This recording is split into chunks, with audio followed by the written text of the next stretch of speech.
নমস্কার, বাংলা বলছি চ্যানেলে আপনাদের সকলকে স্বাগত। আমি বিপ্লব। একদিকে যখন এই বাংলায় ভোটের উত্তাপ, প্রথম দফার নির্বাচন শেষ হয়েছে, দ্বিতীয় দফার নির্বাচনের জন্য সকলে আমরা প্রস্তুত। সেটা যেমন একদিকে 7 দফায় নির্বাচন, তেমনি অন্যদিকে চলছে আইপিএল। ফাটাফাটি আইপিএল চলছে। কলকাতা নাইট রাইডার্স এর ম্যাচ আমরা যখন এই প্রতিবেদন করছি, সেই সঙ্গে তীব্র দাবদাহও চলছে। অর্থাৎ একদিকে রাজনৈতিক উত্তাপ, আইপিএল এর উত্তাপ, তার সঙ্গে হচ্ছে প্রবল দাবদাহ।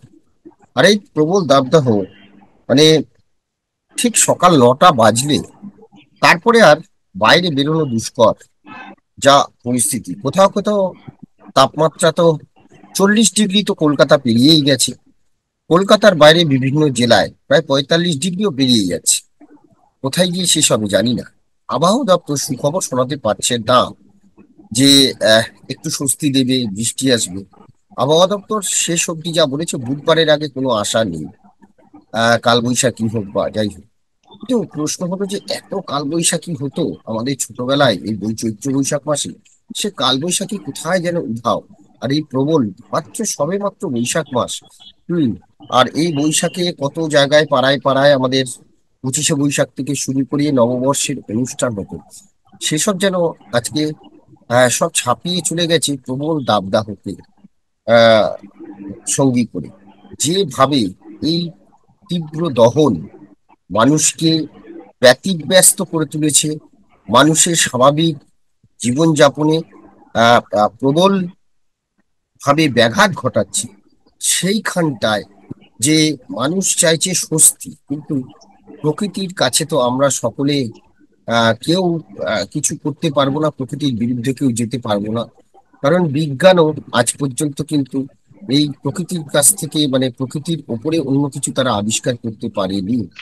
সেই জায়গাটা থেকে এই যে প্রবল দাবদাহ, সেটা কিন্তু প্রকৃতির যে এই খামখেয়ালিপনা, প্রকৃতির যে এই অবস্থা, সেটার জন্য খানিকাংশতে মানব জীবনই দায়ী। তাই সতর্কতা হচ্ছে এই দাবদাহের একমাত্র উপায়। তো এই একদিকে যখন আইপিএল, একদিকে ভোটের উত্তাপ এই বাংলায়, তখন এই প্রবল দাবদাহ থেকে আমরা কিভাবে বাঁচতে পারি, কিভাবে রক্ষা পেতে পারি, সেটা নিয়েই আজকে আমরা একটা আলোচনা করব। আমার সঙ্গে রয়েছেন এই আলোচনায় Kolkata medical college school of tropical medical কলেজের প্রাক্তন অধ্যাপক ডক্টর প্রণব কুমার ভট্টাচার্য। প্রণব বাবু, আপনাকে উষ্ণতার অভিনন্দন। আমরা যে উষ্ণতায় রয়েছি সেই উষ্ণতার অভিনন্দন ধন্যবাদ। জানাচ্ছি। ধন্যবাদ এবং বিপ্লব দা। হ্যাঁ, নতুন নতুন বাংলা বছরের শুভেচ্ছা অভিনন্দন জানাচ্ছি আমাদের চ্যানেলের তরফ থেকে। তো আমার প্রশ্ন যেটা, যে দেখুন, একদিকে তো প্রবল, ধন্যবাদ সবাইকে। হ্যাঁ, একদিকে প্রবল দহন চলছে সারা বাংলা জুড়ে, 45 ডিগ্রি পেরিয়ে গেছে নানা জেলায় জেলায়। কলকাতায় তো 41 ডিগ্রি। হুম। তো এই জায়গাটা থেকে যে যেভাবে প্রকৃতি ব্যাটিং চালাচ্ছে, মানে আইপিএল কেও কিন্তু হার মানিয়ে দিচ্ছে। তার মধ্যে আবার এই কলকাতাতেই আইপিএল চলছে, কিন্তু এই দুপুর বেলাতেই, হ্যাঁ, আজকে যখন আমরা এই প্রতিবেদন করছি আর কি।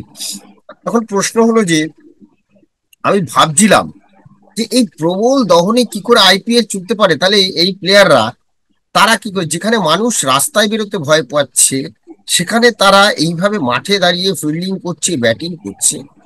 তারা যদি করতে পারে, তাহলে সাধারণ মানুষ কেন করতে পারবে না বা বেরোতে পারবে না? কি কি সতর্কতা অবলম্বন করা প্রয়োজন বলে আপনি মনে করেন? সাধারণ মানুষের জন্য আপনি কি বলবেন? বিপ্লব দা, এই ধরনের যে গরমটা বা দাবদাহ যেটা, সেটা 2016 সালেও একবার হয়েছিল, যদি আপনি মনে করে দেখেন। আচ্ছা। সেখানেও কিন্তু টেম্পারেচার, মে মাসে টেম্পারেচার প্রায় 40-42 ডিগ্রি উঠেছিল। তারপরে প্রায় 2014 বা 2016, হুম। এরপরে প্রায় 10 বছর আর এত হাই টেম্পারেচার হুম। কিন্তু মানে এই এই সময়টা, আবহাওয়ার মধ্যে মানে বৈশাখের, বলা যায় এই এইরকম সময়ে। সময়টা হুম। প্রথমে হুম। এতটা টেম্পারেচার ওঠে মাঝামাঝির দিক থেকে। কিন্তু আজকে এপ্রিল মাসের 20 তারিখ, আজকে মানে আমার এই গড়িয়াতে মহামায়াতলায় সকালবেলা আপনার টেম্পারেচার ছিল 39 ডিগ্রি। আমি একটু বেরিয়েছিলাম, পুরো ঘাট পা প্রায় পুড়ে যাওয়ার মতো অবস্থা। তো এই টেম্পারেচারে যদি মানুষ বাইরে বেরোয়, মানুষকে বাইরে বেরোতেই হবে, তাহলে যে সতর্কতাগুলো দরকার সেটা হচ্ছে যে প্রথম কথা, যে সাদা রঙের জামা কাপড় পরা, কারণ এতে সূর্যের আলো রিফ্লেক্ট হয়ে টোটালি বেরিয়ে যায়। আর সুতির জামা পরা, হালকা রঙের সাদা রঙের সুতির জামা পরা একটা। 2 নম্বর হচ্ছে সাথে আপনারা সকলেই জল নিয়ে, খাওয়ার জল নিয়ে, ড্রিঙ্কিং ওয়াটার নিয়ে যাবেন। যাদের নুন খাওয়ার কোনো অসুবিধে নেই তারা সেই জলের সাথে একটু নুন মিশিয়ে নেবেন, কেননা ঘামের সাথে বা রোদের হিটের সাথে শরীরের থেকে জল বেরিয়ে গিয়ে ডিহাইড্রেশন হয়ে যেতে পারে। আমরা যেটা ভয় পাই সেটা হচ্ছে যে যাতে হিট স্ট্রোক বা হিট স্ট্রোকটা না হয়, হিট স্ট্রোকটা অ্যাভয়েড করা, বা হিট ক্র্যাম্প যাতে না হয় সেটাও অ্যাভয়েড করা। তো আমাদের যদি ছায়া থাকে, মাথার উপরে ছাতা নিয়ে যাওয়া, ছাতা সঙ্গে নিয়ে বেরোবেন, জল সঙ্গে নিয়ে বেরোবেন, সঙ্গে একটু নুন জল নিয়ে থাকবেন। আর যখনই আপনারা কখনো ছায়া যদি পান, একসঙ্গে রোদে দাঁড়িয়ে থাকবেন না কোথাও, তাহলে যদি একটু ছায়া পান তাহলে ছায়াতে বরঞ্চ আপনারা বিশ্রাম নিন। 2 নম্বর হচ্ছে যে কথা হচ্ছে কিছু খাবার দাবার, খাবার দাবারের মধ্যে কোনো মশলা জাতীয় খাবার বেশি আপনারা খাবেন না। 2 নম্বর হচ্ছে যে ডাবের জল বা ডাবের জলটা খান।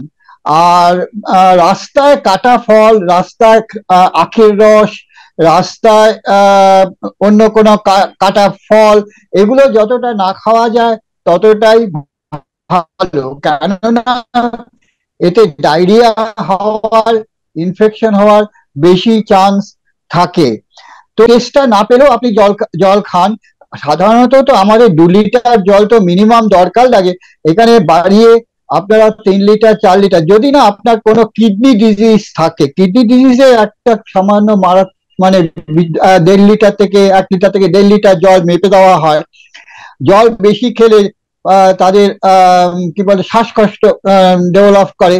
সুতরাং কিডনি ডিজিজ যাদের নেই, কিডনিতে রেনাল ফেলিওর নেই, বা যারা ডায়ালিসিস করতে হচ্ছে না বা হচ্ছে যাদের, তারা ছাড়া আর সবাই জল খান। বিশেষ করে বুড়ো লোকেরা জল খেতে ভুলে যায় প্রায়, আমি নিজেও জল খেতে ভুলে যাই।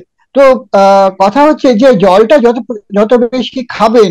আর পেচ্ছাপটা দেখবেন যে পেচ্ছাপটা যদি আপনার হলদেটে রঙের হয় বা গাঢ় হয় তাহলে আপনার ডিহাইড্রেশন হচ্ছে, সুতরাং পেচ্ছাপের দিকে আপনার নজর রাখতে হবে।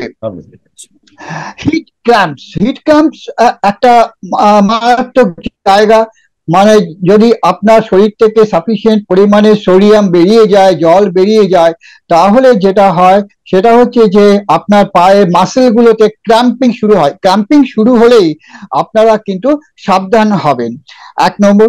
2 নম্বর হচ্ছে যেটা অনেক সময় হয়, মানুষের বমি বমি ভাব হয়, মাথা ঘোরে, চোখে অন্ধকার দেখে, তারপরে আপনার মানে হঠাৎ করে টেম্পারেচার 104-105 ডিগ্রি বেরিয়ে হয়ে যায়। এই যে ঘটনাটা, এটাকে আমরা হিট স্ট্রোক বলি। হিট স্ট্রোক হলে সঙ্গে সঙ্গে কিন্তু আপনাকে জামা কাপড় সব খুলে ফেলতে হবে। পেশেন্টকে, যার হিট স্ট্রোক হয়েছে, তাকে দরকার হলে জলে চুবিয়ে স্নান করিয়ে দিতে হবে, বরফ দিয়ে তার সমস্ত গা মেপে দিতে হবে।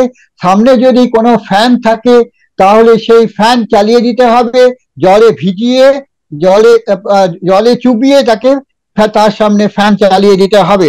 তারপরেও যদি তার এসে না কমে তাহলে তাকে সঙ্গে সঙ্গে হাসপাতালে নিয়ে গিয়ে স্যালাইন দিয়ে তাকে চিকিৎসা করতে হবে। শুধু একটা মনে রাখবেন যে হিট স্ট্রোক হলে কিন্তু বাঁচানো খুব কঠিন হয়ে দাঁড়ায়। সুতরাং হিট স্ট্রোক যাতে না হয় সেই দিকটা আপনাদের সকলকেই খেয়াল রাখতে হবে। হিট স্ট্রোকটা ভীষণভাবে ডেঞ্জারাস।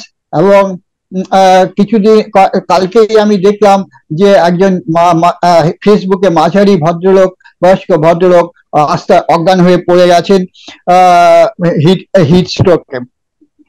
হুম। তো এই হিট স্ট্রোকটা যাতে না হয়, বাড়িতে বাড়িতে আপনারা খসখসে জল দিয়ে রাখুন। দরকার হলে জানলাতে জলের কাপড় ভিজিয়ে সেটা দরজা জানলাতে আপনারা মেলে দিন। যাদের খসখস নেই, যাদের বাড়িতে এসি নেই, তারা মেঝেতে জল ঢালুন। জল ঢেলে ওপরে আপনার ফ্যান চালিয়ে দিন রাত্রে ঘুমোবার আগে। তাতেও কিছুটা ঠান্ডা হবে। পার্টিকুলারলি যাদের ছাদের তাদের জন্য বলছি, এই এইটা আপনারা প্রিকশনারি মেজার হিসাবে আপনারা ব্যবহার করতে পারেন। আচ্ছা, তাহলে প্রণব বাবু যেটা বললেন, তো প্রণব বাবু, আপনি তো সতর্কতা অনেকে বললেন, অনেক কিছুই। মানুষ তো এই সতর্কতা নিয়ে চলবে, সকলেই জানে, কিন্তু যে ঘরে যে থাকা যাচ্ছে না সেটা যেমন একদিকে, মানে ঘরে কিভাবে মানুষ, এই যে মানে যাদের একতলা বাড়ি বা টালির চালের বাড়ি বা টিনের বাড়ি, মানে তারা তো ঘরে পাখা চালিয়েও থাকতে পারছে না। তো সেক্ষেত্রে কি বলবেন তাদেরকে? হ্যাঁ, সেটা ঘটে না। তাদেরকে, তাদের জন্য যেটা করতে পারে যে তারা বারে বারে তাদের জল খেতে হবে, 1 নম্বর।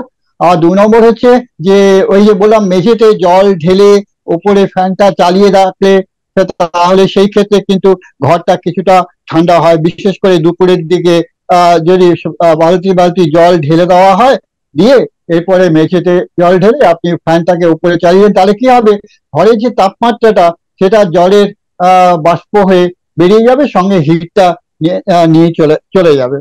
এটা একটা মেজার হতে পারে। আর দরজা বা জানলাতে আপনারা যদি কাপড় ভিজিয়ে, হ্যাঁ কিছুটা কাপড়, বেশ কিছু অর্থাৎ বা কাপড় পর্দা বা যেগুলো ভিজিয়ে, থাকে, জানলা বা দরজায় পর্দা যেগুলো হ্যাঁ থাকে, হ্যাঁ হ্যাঁ সেগুলোকে হ্যাঁ ভিজিয়ে দেওয়া দরকার, এবং ভিজিয়ে দিলে হ্যাঁ ভিজিয়ে। সেক্ষেত্রে হয় যে সেটা একটা পরিত্রাণ পাওয়ার সম্ভাবনা। তো আরেকটা আমার কাছে ভীষণ, যে এই তীব্র দাবদাহ চলছে, কিভাবে আইপিএল এই প্লেয়াররা মাঠে দাঁড়িয়ে খেলছে, মানে দুপুর দুটোই ম্যাচ আমরা দেখতে পাচ্ছি। তো সেইখানটায় মানে কিভাবে তারা রয়েছে, তারা কিভাবে এর মোকাবিলা করছে বলে মনে হচ্ছে হ্যাঁ, আপনার? আমি আরেকটা জিনিস বলতে ভুলে গেছিলাম, যে দেখবেন তাদের মাথায় টুপি আছে, 1 নম্বর। ঠিক আছে, টুপি অনেকটা হিট প্রোটেক্ট করে, 1 নম্বর। 2 নম্বর হচ্ছে যে তাদের মুখটাও অনেকটা ঢাকা থাকে, বা কি বলে এটাকে, সানস্ক্রিন। শিল্ড দিয়ে ঢাকা থাকে। হ্যাঁ, সানস্ক্রিন দিয়ে ঢাকা থাকে। আর 3 নম্বর হচ্ছে যে তাদের গায়ে সাদা জামা প্যান্ট পরা থাকে। তাহলে এই 3টে জিনিস কিন্তু তাদেরকে অনেকটা প্রোটেক্ট করে আপনার হিট স্ট্রোকে যাওয়ার থেকে। আর ওরা প্রায় প্রচুর জলও খাচ্ছে। আহ, তো আমি তো দেখলাম প্রচুর জল খাচ্ছে তারা। হ্যাঁ। জলটা খাওয়া দরকার। ওআরএস দিয়ে যদি জল খেতে পারেন, ওআরএস এর দাম আছে, তাহলে সেটা আরো ভালো হয়। তাহলে আপনার সোডিয়াম পটাশিয়ামটা ঠিক মতো মেনটেন হয় আর কি। কিন্তু ওআরএস তো সবাই কিনতে পারবেন না। সেই জন্য বাড়িতে নুন, যাদের নুন খাওয়াটা বারণ তাদের ছাড়া সবাই নুন জল দিয়ে আপনার খান। 1 লিটার জলের মধ্যে 1 চামচ নুন মিশিয়ে আপনি খান। কিন্তু যাদের ব্লাড প্রেশার আছে, যাদের নুন খাওয়া বারণ, যাদের কিডনি ডিজিজ আছে, তারা কিন্তু এই নুনটা খাবেন না, তারা শুধু জল খান। শুধু জল, একদম। তাহলে বললাম যে প্রকৃতির উপরে আমাদের কারোর তো হাত নেই। প্রকৃতিকে মানে বিজ্ঞানও এখনো সেটা আবিষ্কার করতে পারেনি, বৃষ্টি। আর বিজ্ঞান কিন্তু আরেকটা জিনিস আবিষ্কার করতে পারেনি, রক্ত। হ্যাঁ। তো সেই জন্য মানুষের রক্তে যেমন মানুষ বাঁচে, তেমনি এই যে প্রকৃতির বিরুদ্ধে, প্রকৃতির যে তীব্র দাহন, এই দহনে কিন্তু মানুষকেই মোকাবিলা করতে হবে। এখন প্রয়োজন প্রচুর পরিমাণে গাছ লাগানো। এটা কিন্তু একটা হ্যাঁ ভীষণ ব্যাপার, যে চারিদিকে যেভাবে গাছের সংখ্যা কমছে, মানে জনবসতি বাড়ার ফলে যেভাবে প্রবল ভাবে যে গাছ কাটা চলছে, এটা কিন্তু এই প্রকৃতির রোষের মুখে আমরা। তাই যেখানেই জায়গা পাবেন বাড়ি ঘরের আশপাশে, আমি যে অঞ্চলে থাকি আমার সামনেটা প্রচুর গাছপালা। তো আমাদের এই জায়গাটা যেন, আমরা সত্যি এই জায়গাটায় এলে অনেকে স্বস্তি পান। প্রচুর বড় বড় গাছ, বট গাছ, অশ্বত্থ গাছ সহ নানা রকম গাছ। রয়েছে, পুরোনো দিনের গাছ রয়েছে, যার জন্য আমি যে অঞ্চলটায় থাকি এই অঞ্চলটা বেশ একটু ঠান্ডা এবং বহু মানুষ এখানে এসে ছাওয়ায় বিশ্রাম নেয়। তো সেই জায়গাটা থেকে এই গাছ কিন্তু মানুষের একটা এই প্রকৃতির বিরুদ্ধে একটা বড় ভূমিকা নেয়। সেক্ষেত্রে সকলকে অনুরোধ করবো যে প্রত্যেকে যদি আমরা বছরে 2টি করে গাছ লাগাই এবং সেটা ঠিকঠাক মতো রক্ষণাবেক্ষণ করতে পারি, তাহলে কিন্তু বোধহয় যে প্রত্যেকে যদি ইনিশিয়েটিভ নিয়ে 2টি করে গাছ লাগাই, তাহলে কিন্তু আমরা এই প্রকৃতির রোষ থেকে হয়তো খানিকটা হলেও বাঁচতে পারবো। আর এগুলো যেগুলো প্রণব বাবু বললেন, অবশ্যই সেগুলো আমাদের মেনটেন করা উচিত, এবং ডাক্তারবাবুরাও বলছেন যে হালকা রঙের পোশাক পরা, সঙ্গে জল ক্যারি করা, ছাতা নেওয়া, টুপি নেওয়া, বা এবং অপ্রয়োজনে বাইরে বের না হওয়া। কিন্তু এখন প্রত্যেকের পেটের টানে হোক, রুজির টানে হোক, প্রত্যেককে বেরোতে হয় কাজে, বিভিন্ন কাজে। তো সেক্ষেত্রে যতটা সম্ভব এই প্রোটেকশন গুলি নিয়ে বেরোতে হবে। যাদের পক্ষে সম্ভব তারা মুখে সানস্ক্রিন মেখে নিন, সবচেয়ে ভালো। এবং যদি তোয়ালে বা রুমাল অবশ্যই সঙ্গে রাখুন, নাক মুখ ঢেকে রাখুন, বা একটু ভিজে তোয়ালে কাঁধে ঘাড়ে দিয়ে রাখুন, খানিকটা স্বস্তি মিলবে। এখন দেখার যে কবে এই দহন থেকে আমরা মুক্তি পাবো, কতদিন ধরে চলবে, সেটাই আমাদের দেখার। ধন্যবাদ প্রণববাবু, ধন্যবাদ আপনাদের। আমাদের এই ধন্যবাদ। আলোচনা নিয়ে আপনাদের মতামত কমেন্টস বক্সে জানাবেন। ভালো লাগলে অবশ্যই লাইক দেবেন। সবাই ভালো থাকবেন। নমস্কার। বাংলা বলছি চ্যানেলটি সাবস্ক্রাইব করুন এবং সমস্ত অনুষ্ঠানের আপডেট পেতে বেল আইকনটি অন করুন।